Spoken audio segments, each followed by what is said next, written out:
કે જીવનમાં વ્યક્તિત્વ, ગુણધર્મો, યોગ્યતા, સંસ્કરણ આ બધું બહુ અગત્યની ભૂમિકા ભજવે છે. અને હું અને તમે તો બધા એઆઈના યુગમાં જીવીએ છીએ, પણ મારું અલ્પજ્ઞાન કહે છે કે એઆઈ એનો ગુજરાતી કરીએ તો આર્ટિફિશિયલ ઇન્ટેલિજન્સ. આર્ટિફિશિયલ કૃત્રિમ અને ઇન્ટેલિજન્સ એટલે હોશિયારી.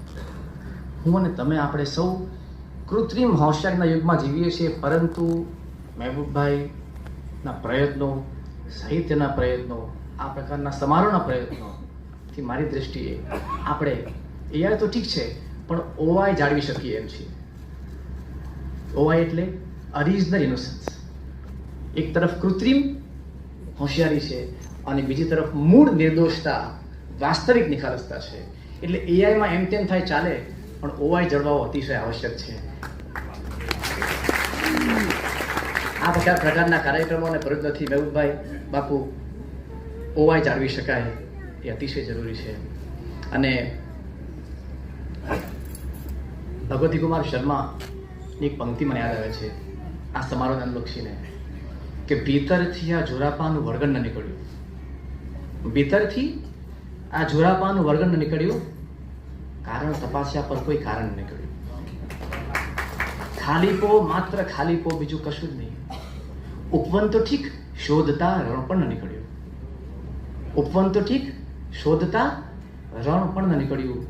લોભી અને લાગણીની શેરભેળ છે, ફંફોસી જોવી પણ કોઈ સપ પણ ન નીકળ્યું. વાહ વાહ વાહ. આ સમયમાં આપણે જીવી રહ્યા છીએ, અતિશય જરૂરી છે કે આપણે એકબીજાનો આદર કરીએ, પ્રેમ કરીએ અને સૌહાર્દનું વાતાવરણ રચીએ. અને અંતમાં એમ કહેવા માંગીશ કે આપણે મોટી વાત એ નથી કે આપણે જીવનમાં વર્ષો મેળવી શકીએ. મોટી વાત એ છે કે આપણે વર્ષોમાં જીવન મેળવી શકીએ. અને આ પ્રકારના કાર્યોથી આપણે જરૂર વર્ષોમાં જીવન મેળવી શકીશું. અંતે મને સ્ફોરેલું એક બે વાક્ય તમને કહીશ, પંક્તિ, કે આજનો સમય જે છે એ સમયને અનુલક્ષીને છે કે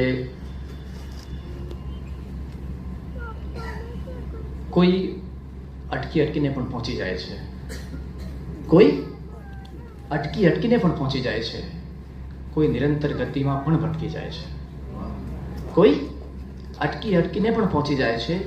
કોઈ નિરંતર ગતિમાં પણ ભટકી જાય છે. નિયમ છે નોખા એ પવિત્ર પરમાર્થ પથના, સમજો ગોથા ખાય એ નાદાન સમજી જાય છે.